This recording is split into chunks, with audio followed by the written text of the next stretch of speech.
So for today's video, I thought we would take a look at the cylinders that are inside of AEGs. One of the things that's always sort of perplexed me about these is exactly what is the benefit of the port. You'll notice that there are different size ports on these cylinders of different sizes, different shapes, different locations. And the question on my mind is there a measurable advantage to, first of all, the size of the port, and second of all, the location of the port, whether it's moved further forward, further back, and so on. And what is the optimal use of these sort of things. And I've been working on these. This is probably about the second or third week that I've been experimenting with this. And I've started to come to the conclusion that what the cylinder is made of has some bearing in what the results are. So for today's experiment, all of the cylinders are going to be made out of the same material. These are all brass cylinders. As you can see, there are other cylinders of various makes. Some of them are stainless steel, some of them are aluminum, some of them are anodized, some of them feel like they are maybe even Teflon coated. So we're going to eliminate that variable from this equation and just go with all of the same cylinder made out of the same material to see if that gives us more predictable results. And I think another experiment we'll do is we'll try different cylinders that are the same size but made out of, like, one made of brass, one made of stainless steel, one made out of anodized aluminum, and see if those give us differing results. Of course, to make this a fair comparison, I want them all to be as similar as possible, so that the only variable that we're going to be comparing is the port in the cylinder. So I want to make sure that they're all reasonably clean, that there's no oxidization inside of the cylinder that could slow it down a little bit. So what I've been doing is cleaning them out. I've got a Dremel here, and I've been using a polishing compound. You can see I get some of that on the little wheel here, and then we just go into the cylinder, and we're just going to polish up the inside of it so that there are no blemishes or no deposits inside of it that are going to affect the results of it. So I'm going to go through each of these, and first of all, we're going to polish it with the Dremel, and then we're going to try to clean it out as best as possible. I've got a little cleaning cloth here on my drill bit, so I can go in and try to remove as much of the polishing compound as I can, and then we're just going to run a plug down through it to try to wipe out any further deposits that are in there. And then finally, once we have a nice clean cylinder that we're working with, I'm going to lubricate it with a silicone grease around the inside of it so that they're all using the same grease and such. And if you want to find out about what grease I'm using, this is really just a plumber's grease. This is a silicone grease made by Odie. You can get this stuff at Lowe's, Home Depot, any plumbing shop should have it. And it's fairly inexpensive and readily available, so you don't have to worry about buying a special airsoft grade grease. So I'm going to go through all of these. I don't think you need to watch me do that, but we're going to go through all of these and get them all greased up and ready to go, and then we will start running our test. So before we get too far along, it's pretty important to understand how the piston and the cylinder work together in order to give you the air pressure that fires the BB out of an airsoft gun. Essentially, you have a couple of parts when it comes to the piston. You have the piston shaft, and then you also have the piston head. And that has an O-ring, either one or two O-rings on it that are loosely fit. You'll notice that this O-ring is not tightly fit into here. It's actually kind of sloppy inside of there. That's for a reason, because if you notice when you look at the front of the piston head, there are air holes in it. So as the piston travels forward, air gets forced through those holes and forces the O-ring to expand and seal up with the cylinder so that it's able to create air pressure as it's driving forward into the cylinder. So that's one important concept to understand. So to start our test for today, we're going to start with an unported cylinder. This has no ports in it. We're going to sort of use this as our control to see what happens as you begin to put in different size, different shape ports into the cylinder. So this will be our sort of our baseline. You'll notice that I've upgraded my test gun so that it now has an ICS split gearbox on it, which makes it a lot easier for doing this kind of testing since I don't have to take apart the entire gearbox in order to swap out the cylinder. I can just simply remove the top half of the gearbox and then we can pop the cylinder out of it and swap it out. For today's test, we're going to be using an M100 spring. This gearbox has a quick release spring system in it, which makes it nice and easy to take it apart. This is a standard G&G M100 spring. So we're trying to make it about as close to what your factory standard gearbox is going to do without any major modifications. As far as the internals for this setup, we're going to be using a couple of fairly standard parts. This is a pretty standard, I believe this is off of a Lancer Tactical. This is just a non O-ring nozzle, and the piston head is just a Lancer piston head. I believe there's a little bit of a mismatch there in that some of these parts are G&G, some of these parts are Lancer, so it's a little bit of a Frankenstein setup. Our piston is a G&G piston head on a full metal rack piston.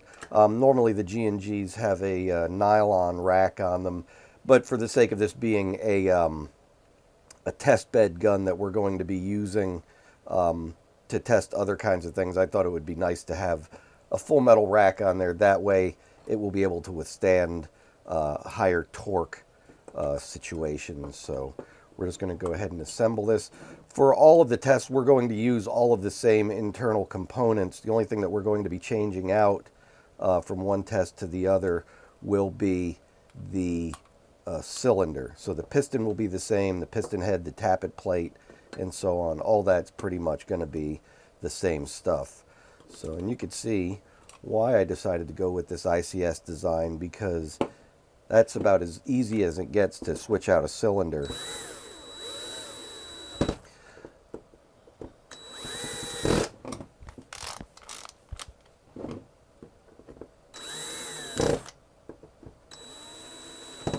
I did have to make a few minor modifications for this to work in the upper and lower receiver that I have, since that is not an ICS. The ICS has some castings that are part of it that make it difficult to fit into other upper and lower receivers. So I had to machine off some parts of it so that it would fit right in. The dimensions of it, though, are pretty standard. So once I had removed a couple of extra little bits of metal on there, it just basically dropped right in. When you're inserting a split gearbox back together, it's important that you have the sector gear set properly. If it's set like it currently is with the teeth on the top of the gear, it's going to want to grab your piston. So you want to have those teeth down around the bottom of the gear so that they're not sticking straight up. So it usually takes a couple of tries to get it to rotate to where you want it, essentially about like that. So you have to sort of play Wheel of Fortune a few times to get it to cooperate with you. As far as installing the upper part of the gearbox, there's a little latch on the front of the gearbox here, and this loop in the rear of it essentially mates up with the body pin on the back. Sometimes you have to push the tappet plate in a little bit to get it to fit right in, but you can see it doesn't take a heck of a lot of effort to get it to go back together. As far as the barrel we're using on our test subject here, this is a 200 millimeter G&G barrel. It's just a standard aluminum barrel. I went with a 200 millimeter because this is sort of a good compromise between some of the longer barrels and some of the shorter carbines. So this is about an average size that you're going to have on like a CQB size gun. You'll notice that I'm putting a spring on the barrel to force it rearward. So when this mates up with the gearbox, it essentially will push the hop-up unit onto the nozzle so that it gets it a really good air seal. So this is just going to simply slide onto the receiver, and then all we do is just drop our pins back in there. And we're pretty much ready to go at that point. With taking the spring out of it and putting it back in with the quick release, these tend to need to settle in a little bit, so I generally like to shoot it about a dozen times to give it a chance to get the spring to sit properly where it's going to be. Otherwise, the first about dozen or so shots, you can pretty much count on getting some unusual readings, so it generally needs to settle down, and then then you can start taking readings from it. So if you're doing this sort of test, shoot it a bunch of times and get the spring to and the spring guide to settle in, and that will eliminate getting wildly erroneous kinds of readings. So one of the cool things about this particular chronograph is it allows us to link up with our cell phone through an app so that we can look at what we're getting with velocity and rounds per minute and so on. And it also gives us the ability to get like averaging and stuff like that, so we don't have to do a bunch of math when it comes to computing exactly what kind of performance we're getting. So once again, this is our unported cylinder shooting through a 200 millimeter barrel. So our maximum velocity we got out of it was 327 feet per second. The lowest velocity we got was 282, giving us an average of around 307 feet per second. And our rate of fire was 1206 rounds per minute. So what happens if we try it again? Are we going to get a consistent result?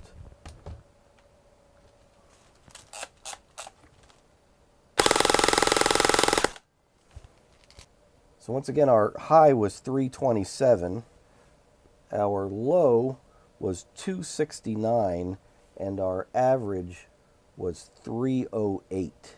So very, very close to what we got the last time, and our rate of fire was 1242 rounds per minute. So not a huge difference. And we're going to do it one more time. And why would there be a difference? This is using the same setup. One would hope that you would get consistent results like this. That pretty much shows that your equipment is working properly. So once again, our high is 327.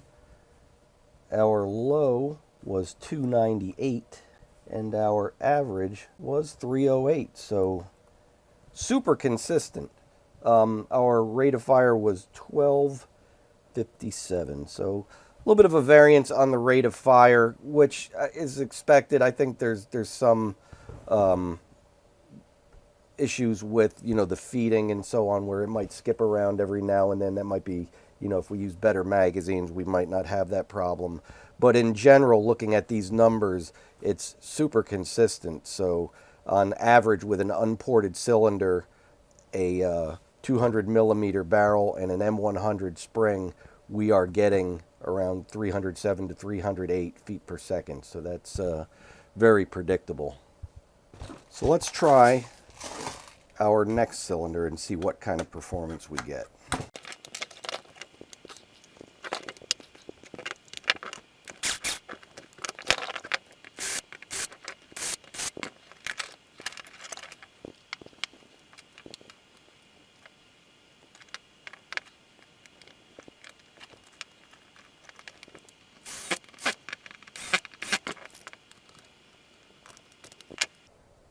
So with this one, we have a 5 millimeter square port. It's important when you're putting these into your gearbox that you put the port towards the rear of the gearbox, so that if you put it in the front, all the air would blow out the front and you'd lose all your performance. So remember that that port should be in the back. Also, just make sure that you have the gears turned down so that when you put your gearbox back together, the sector gear is not grabbing the teeth on the piston.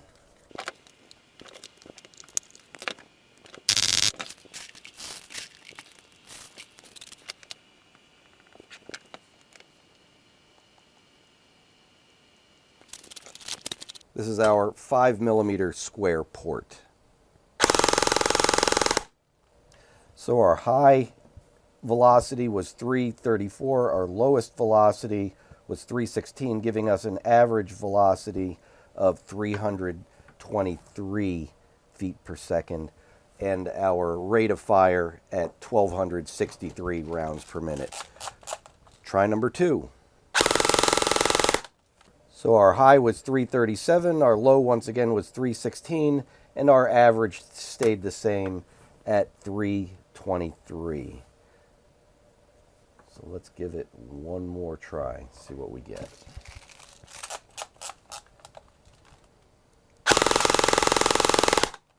So our high was 334, our lowest velocity was 295, and our average was 322. So pretty much across the board, you got a very, very, very consistent velocity, same as with our unported. The surprise is that the velocity actually went up.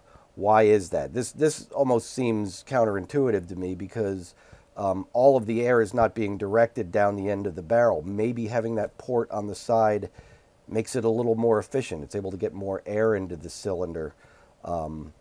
That's about the only real rationale I can assume is that it's able to suck more air in and fire more air down the bore.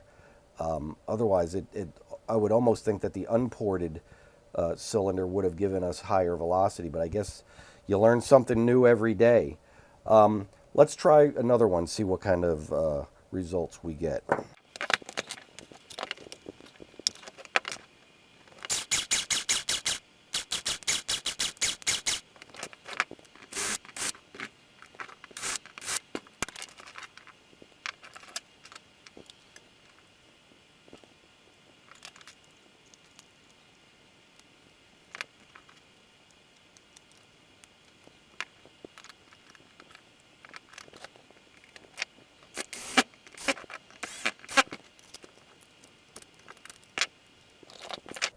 All right, so this is a 15mm oval, which is probably by far the most popular design as far as the porting on cylinders that I've seen on, commercially made airsoft guns. You could see compared to the 5mm port that we had, it starts in about the same place. It's just a little bit longer, so it's going to double, I guess, the amount of air that can enter the cylinder. So the question is, what is that going to do to the performance? From what I've known or spoken to other people about these sort of things, the common conception with this is that it's going to reduce your velocity, that you're going to get the highest velocity with the unported cylinder. But I think that really hasn't been proven correct through what we've seen so far today. But let's find out what happens with this.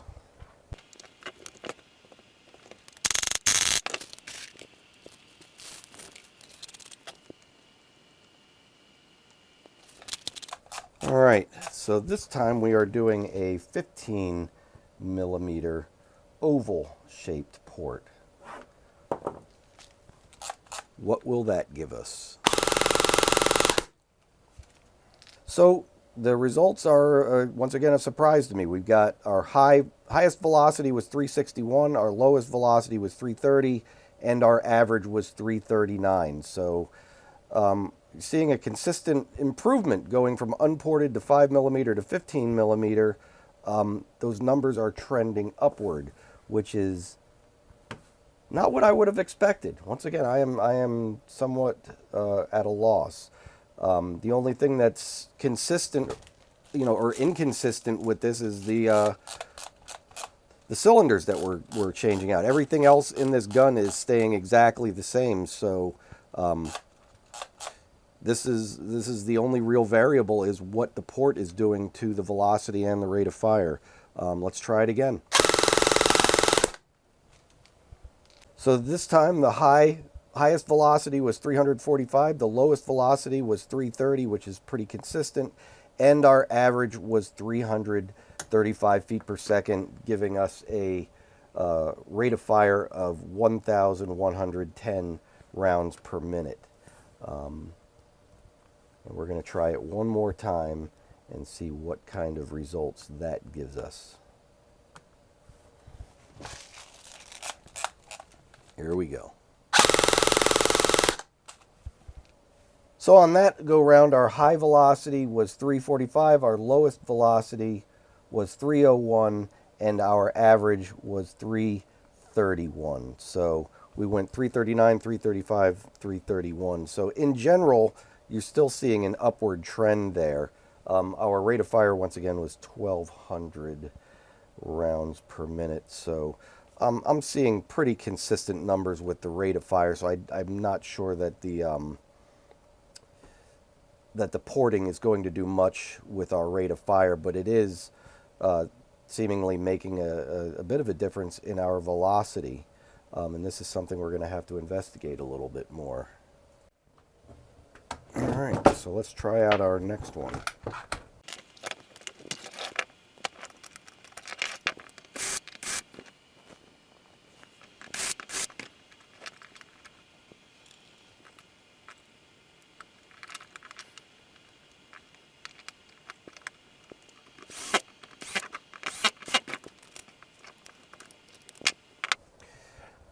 All right, our next one is a 21 millimeter opening, which is different from the 15 millimeter opening in that, well, they both sit about the same distance from the front of the cylinder, but this is giving us a little more opening towards the rear of it. So this is not totally dissimilar, but there definitely is more room for air to pass through.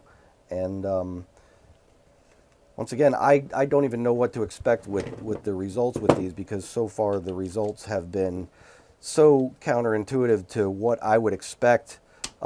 Had anyone asked me what would I expect if I had these variables, I would have expected actually the complete opposite, which is a complete and utter surprise to me. And that's one of those things with doing this sort of stuff with airsoft guns, where you take some people at their word that they know what they're talking about with what to expect with different modifications to the airsoft gun. And I found so often with a lot of these tests that we've done that the results have been counter to what a lot of the claims of people and manufacturers are as to what kind of performance you're going to get.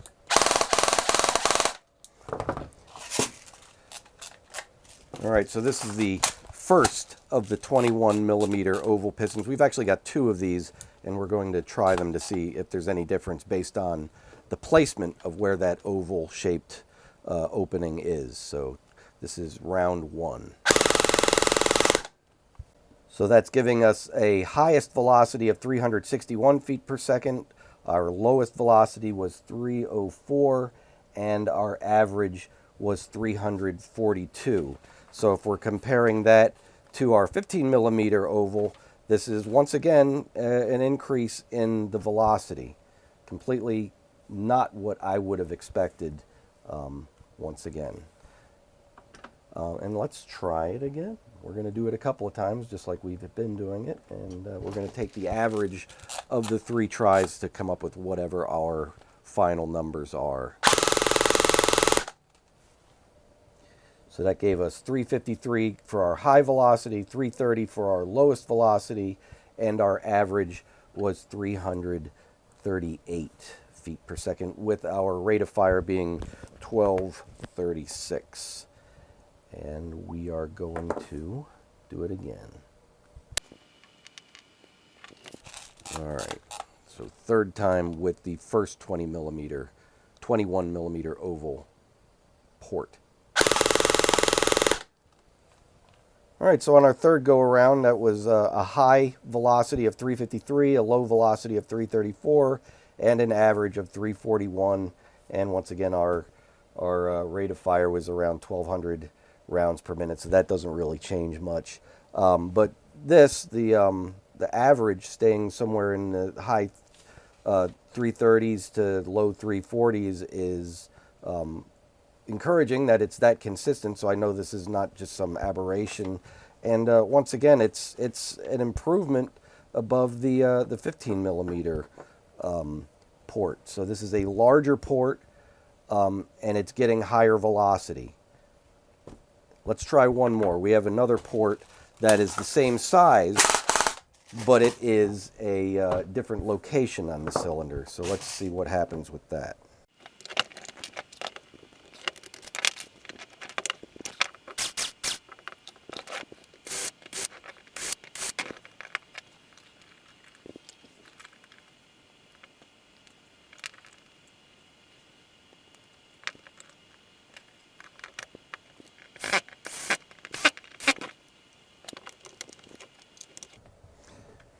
All right, here, so compared to the other 21 millimeter port, you can see this one is further forward, so it's going to be letting air in sooner. There's going to be less volume there. You can see this one, like basic logic would say there's more volume here because the port on this one is further forward, so it would allow this one, once the piston has traveled this far, there's no way for the air to escape, so this is going to push more air forward, versus this one, the air is going to be escaping until the piston comes to this point, so it's actually going to have to travel further forward, so there's going to be less volume to this. So I'm certainly no mathematician, but looking at this, it almost seems most logical that this is going to give us a lower velocity.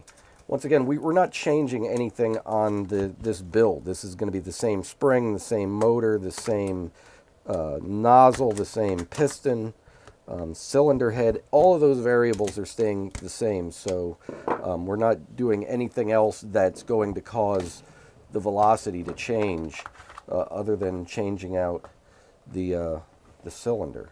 So keep that in mind. All right, so this is our second 21 millimeter ported cylinder. What do we get? Oops, let's put it in full auto here.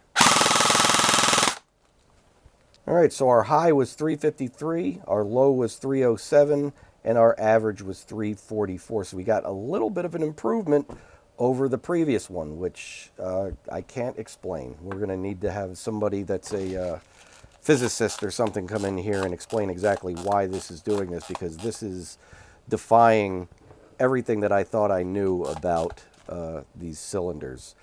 This is try number 2. All right, so our high was 353, our low was 292, and our average was 343. So still consistently higher than what we were getting with the other cylinder. Try it again.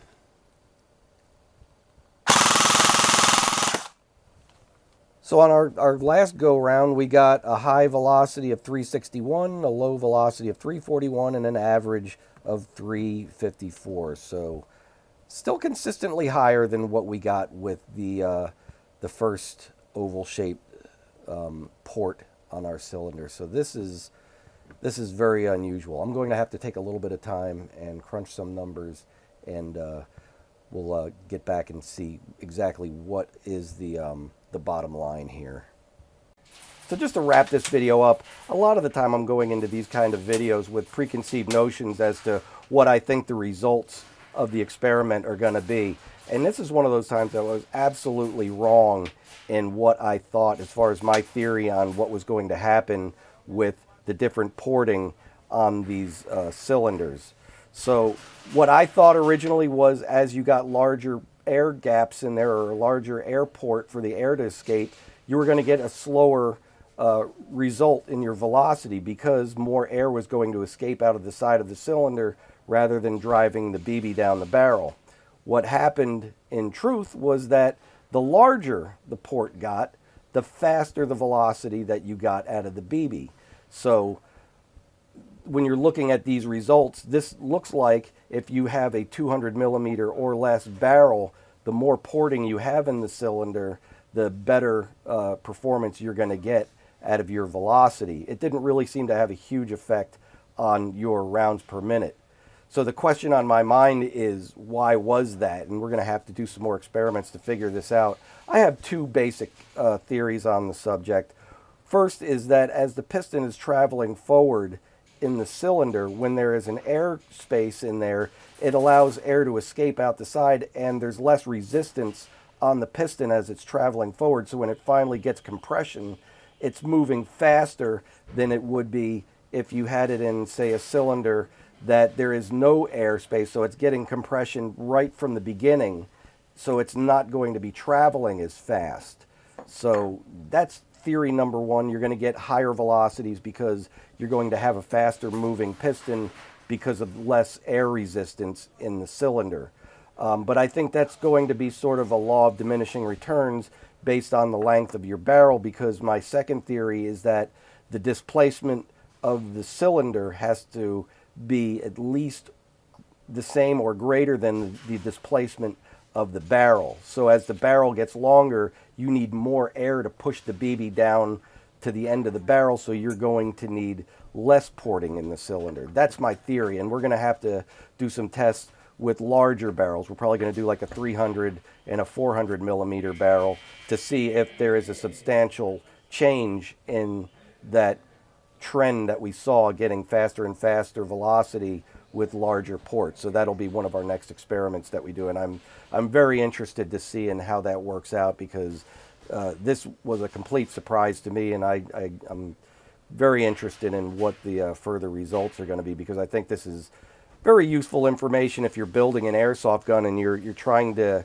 squeeze out the maximum amount of performance from your gun. It's good to know what components are going to work best based on your other components. And this is one of those situations where this is not, I don't think this is going to be a one-size-fits-all solution, where you kind of have to know a few variables, like how long is your barrel, maybe even what size spring are you running in it.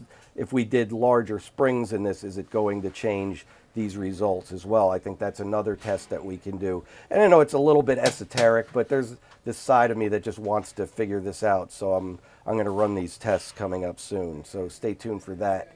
And hopefully you find some of this information useful for you if you're building guns on your own. And if this is completely out of your wheelhouse, but you're looking to have your gun perform better, just bring your gun in here, and we'll be glad to work with you on exactly what your expectations are and what you're trying to get out of your gun, and we'll build something that works just for you. So till the next time, stay tuned for our next video, and till then, don't let the bastards get you down.